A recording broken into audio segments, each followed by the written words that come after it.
Hello, salutations, what it do? It's Stop the Gamer, All Father Durag Gang, you know the vibes, like, subscribe, let's get it, and welcome to Super News, where we recap all the news from this past week in the world of gaming with an emphasis on superheroes. This week is San Diego Comic-Con, so we got some new info from Gotham Knights, plus we'll recap the craziness from this past week in Marvel's Avengers, and we also have a potentially exciting update for Star Wars Jedi Survivor. But first, let's get into our first story, which is about another Marvel game that appears to be dead in the water. This one is about, of course, Marvel Snap. Now, when Marvel Snap was first revealed, I pretty much dismissed it immediately because, as I warned people when Future Revolution came out, if it is a Marvel game on mobile, there's a high chance that it's going to let you down, and for the exact same reason. And as, of course, scummy monetization practices, and surprise, surprise, that is exactly what happened. We have this one from PC Gamer. Players this week were outraged after the free-to-play Marvel card game decided to introduce, drumroll please,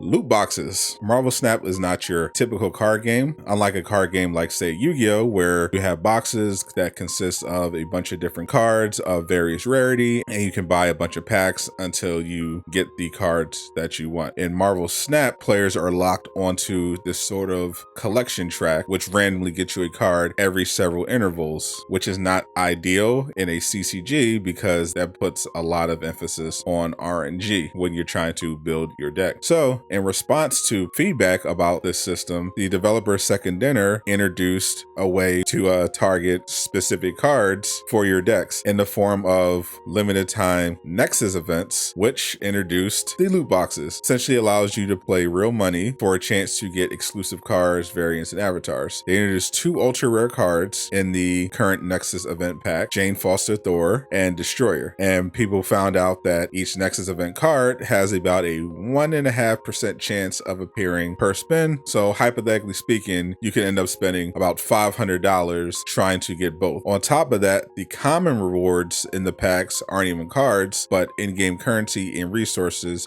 to upgrade your existing collection. So if these cards are indeed as powerful as they seem, that basically turns Marvel Snap from a kind of fun free-to-play card game into another pay-to-win cash grab where all the whales will spend literally hundreds of dollars. They calc this to be about potentially $900 a month on these Nexus event to get these exclusive super rare cards and then throw them into their deck, and no one presumably will be able to compete. And that's a very easy way to destroy your game, which is pretty impressive considering Marvel Snap is still in the closed beta stage. The player base reacted pretty strongly online, taking to Reddit and Twitter to tear Second Dinner a new one. One player said, "My biggest gripe is that a Nexus event is not an event at all. You don't participate in this event.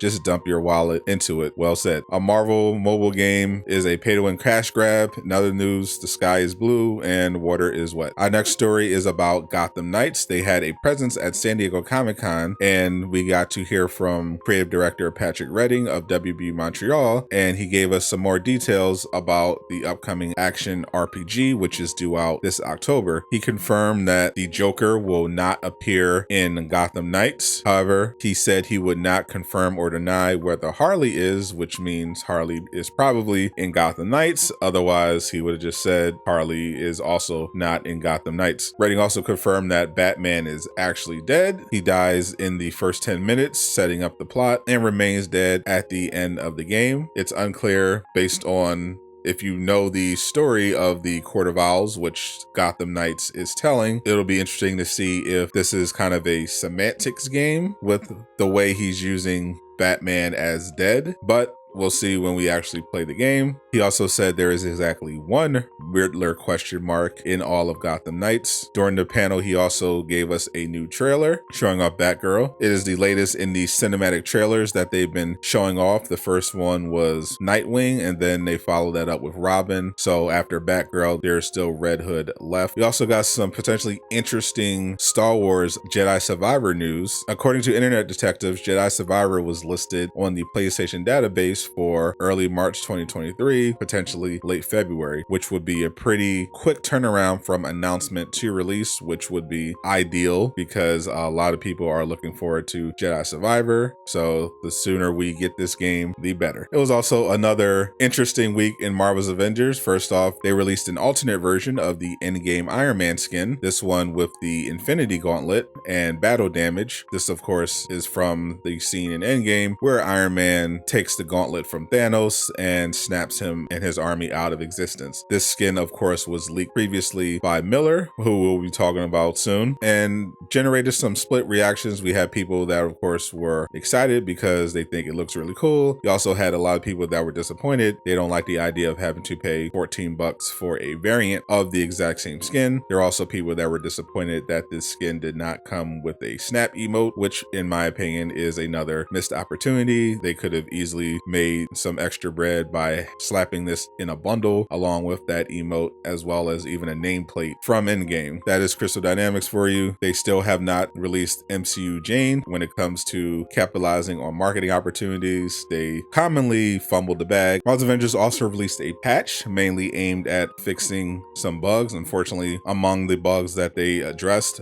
was not the issue that some players were having with their iconic Jane Foster outfit still being locked. People noticed that they were not able to access their iconic Jane Foster skin, some after they bought the Mighty Thor outfit, and some even if they didn't buy the Mighty Thor outfit. This patch did not address that bug fix, along with several others that people have been complaining about. It did, however, address the gear vendor. So for those that don't know, the fastest way to level up your character's power level is to purchase gear from the gear vendor. Bob Duck and Weave notably posted a video showing that you could power up to 150 in about 20 to 30 minutes by using this method. Behind the scenes, a certain developer was very upset about the idea of players leveling up fast, showing that they are very much out of touch with the community because the 1 to 150 grind is pretty pointless and boring for the most part, especially going from 1 to 120. However, this dev decided that it was a priority to nerf this progression sooner rather than later, with the influx of new players coming from PlayStation Plus, as well as a new character potentially coming in the next few months. Of course, people did not react too well with the idea of once again being nerfed, particularly when it comes to character progression. However, not very long after this was posted, someone apparently already found an exploit to completely get around this new nerf. So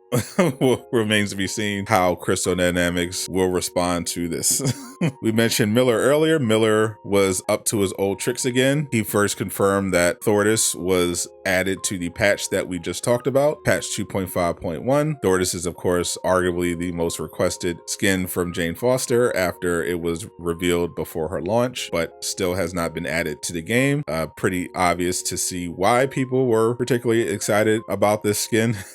So good news for you down bad thirsty tier 3 subs. This skin should be in the game sooner rather than later. On top of that, it seems like the developers have embraced their inner horniness after posting this poll asking players which Marvel's Avengers character needs a swimsuit skin the most between Iron Man, Black Widow, and Thor. He proceeded to leak swimsuit skins for all three of those characters. Here we have Dad Bod Iron Man rocking out with a t-shirt, shorts, and Iron Man flip-flops for the beach. He also had swimsuit Black Widow, which hilarious considering people literally memed about them doing one after shirtless Captain America was revealed. And of course, a favorite of a certain demographic within the Marvel's Avengers community, the Thor one, complete with 2 hammers. I'm pretty sure that this and the Black Widow one are going to sell the most by far. Miller, of course, asking the important questions. Does it have physics?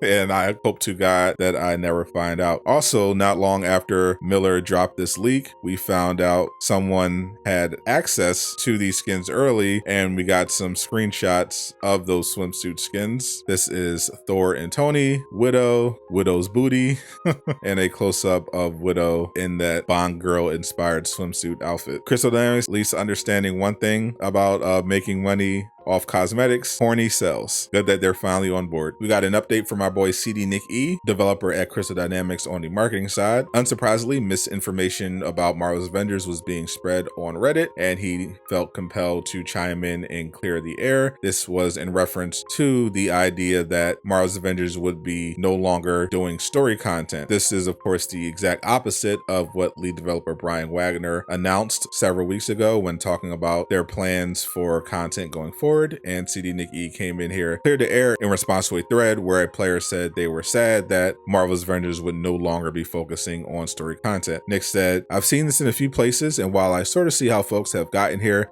this just isn't an accurate description of our current plan. There have been some comments from folks on the team about moving away from operations as they've existed previously, but that's not a decision to abandon story or world building. That's a desire not to tell story in that way, specifically in expensive to produce missions that you can only play solo and that don't have gameplay compelling enough to encourage replaying. We don't want to stop telling stories with our characters, but we do want to tell those stories in ways that also provide good replayable gameplay experiences." And I think if you look around the genre at ways titles like Destiny or Final Fantasy or WoW tell stories, most would agree that you absolutely can have engaging narrative content and engaging and replayable gameplay content. Of course, that is pretty much what I said after Brian Wagner's comments. They are not canceling the story altogether. They are in fact just going away from operations, which were essentially 2 hours worth of single player content that the overwhelming majority of people only play once. I said I was all for them going in this direction. I even used Beating the Odds as an example of kind of a middle ground where they can still tell stories while putting out replayable, engaging multiplayer content. So if that's the direction that they're going to go when they introduce heroes and villains, I think that is more appealing and healthier for the state of the game going forward, rather than having these expensive one-shot operations for every hero drop. That's all for this week in Super News. Let me know in the comments down below your thoughts on each of these stories. I'm Stop the Gamer, signing out.